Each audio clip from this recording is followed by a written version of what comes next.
First, I want to thank Pastor Felder, the angel of this house. Let's give him a hand of praise.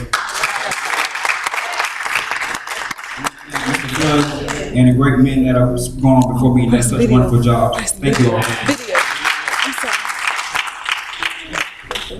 Well, this atmosphere is something different for me. My father's a pastor and a preacher's kid like everybody else. But being in this environment, in this platform, is different for me. I'm used to being behind a drum set and enjoying myself. So this is new for me. But what I want to say, my topic is I'm going to be a good father. That is a phenomenal topic, but I want to add something to that. Not only am I going to be a good father, but my job is to serve and to protect those that are around me. And hopefully some of y'all catch that. We see here in Ephesians 6 chapter verses 1 through 4, it says, children, obey your parents in the Lord, but this is right. Honor thy father and thy mother, which is the first commandment with promise. Young people, and I'm 22 years old, so I'm not too far from a lot of y'all in here. Our mothers and fathers have been here before. We've been here for a limited amount of time, but they've been here longer than us. In this day and age, there's so much going on that we don't always stop and think, well, mom and dad been here before. So what they're saying is right. I've been where you're at. Sometimes parents are always deep, what we understand, but they love us and they care about us. And here's the bullet points that I want to say to every man in here, whether you're young or whether you're old. Every man, especially whether you are a father or whether you're going to be a father, every man in here, whether you're saved or unsaved, should know the Lord for yourself. Yeah. You cannot hope to be a good father if you don't necessarily know who God is. And He's the Father of all creation. Yeah. We are all His children. So if you don't know Him, how can you expect to be a great father? Yeah. The second thing I want to say, you need to know who you are as a man. God created you in His image and His own likeness. So if you don't know who you are, if you could look in the mirror every day and say, well, you know what? I know how I look physically, but how do I look spiritually every day? Yeah. How do I look to my friends? How do I look to my loved ones? Y'all come on, I sit down. I got 7 minutes to talk. I'm gonna sit down pretty soon. The second thing I want to say: every man in here, if you know the Lord, every man in here should have spiritual friends. Your friends should be able to teach you and pray with you. Your kids, if you raise them up on prayer, when they get out of your house, they know the power of prayer. Listen, somebody said to me, "Well, Gus, you're a preacher's kid. Grew up in church, singing on the choir, playing the drums. You know God." And I said, no, sir, no, ma'am. It wasn't that easy. Young people, let me tell you something. God is a God for you. Salvation is personal. Mom and daddy can't give it to you. Mom and daddy can't save you. They can't give you salvation. They can't give you the Holy Ghost. Only God can do it. My next point. I'm not a preacher. My next point. Another thing I want to say. Every man in here, you should pray and say, Lord, if I'm going to be a father, or whether I am a father, I need spiritual insight. Yes. My family, I should be able to pick out when my wife and my kids and my girlfriend, when they are hurting, when my friends, when those that I love, those that I pray and I labor for, those that are hurting. It is our job as men to serve and protect the people of God and our families, because why? That's what God commands us to do. Yes. That's the very thing that He commands us to do. That's your son.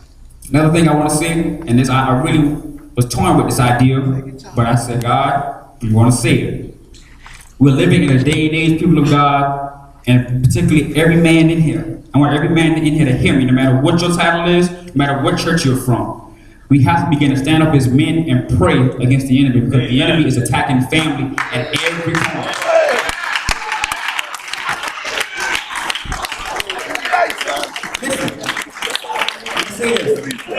I'm going to say this.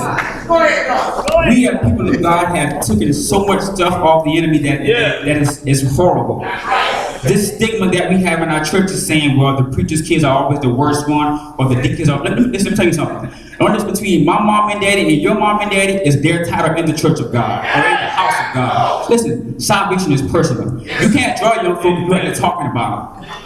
You can't do that. The Bible says in Luke chapters 18, verses 16 to 17, Jesus said, and I'm paraphrasing, Jesus said, listen, little children, don't forbid them to come to me. Let them come to me. Don't talk about them. Don't go out there and say, well, the kids are full of hell, they're evil. Don't say that. You know why? Because God commands that you love them in spite of what they're going through. It is your job to love them.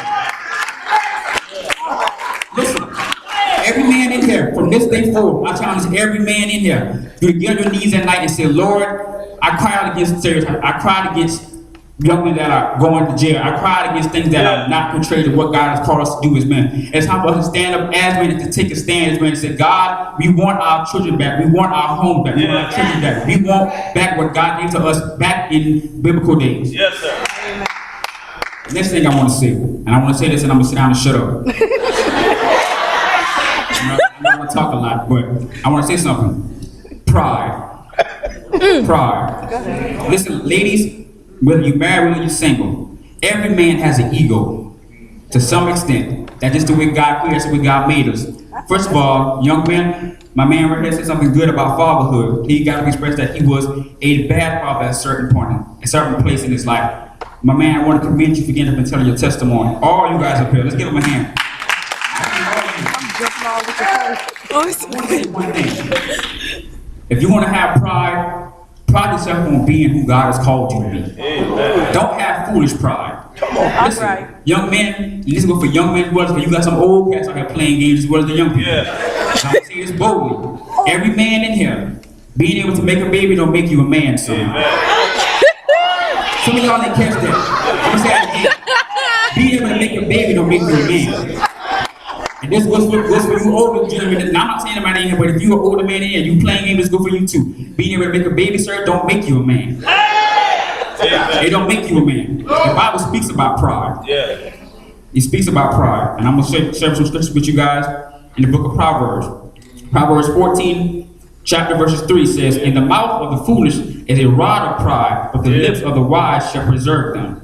Pride goeth out before, Proverbs chapter 16, verses 18. Pride goeth before destruction, and a haughty spirit before a fall. Meaning, if you're going to be a man and you're going to have pride, don't have foolish pride. Foolish pride don't make you a fool, not a man. Proverbs 29 to 20, this is my last thing I want to say. I heard the brother talk about honor. This is powerful. This says, a man's pride shall bring him low, but honor shall uphold the humble in spirit. If you're a father in here today, and you have foolish pride, I beg of you, as a man, man to man, swallow your pride. Yeah. Being a foolish man with pride gets you nowhere. If you hope that your child is to obey you and to abstain from what God has called you to do as a man, you must first show them, hey, this is the way to go. Being a foolish man, that have foolish pride, you have nothing to give to somebody. Why? Because you don't know who you are as a man. I'm going to sit down and I'm going to shut up, but I'm going to say one more thing. Young people, and I'm 22 years old, like I said before, so I'm not too far ahead from some of you all. We have so much. Our parents and grandparents didn't have what we have.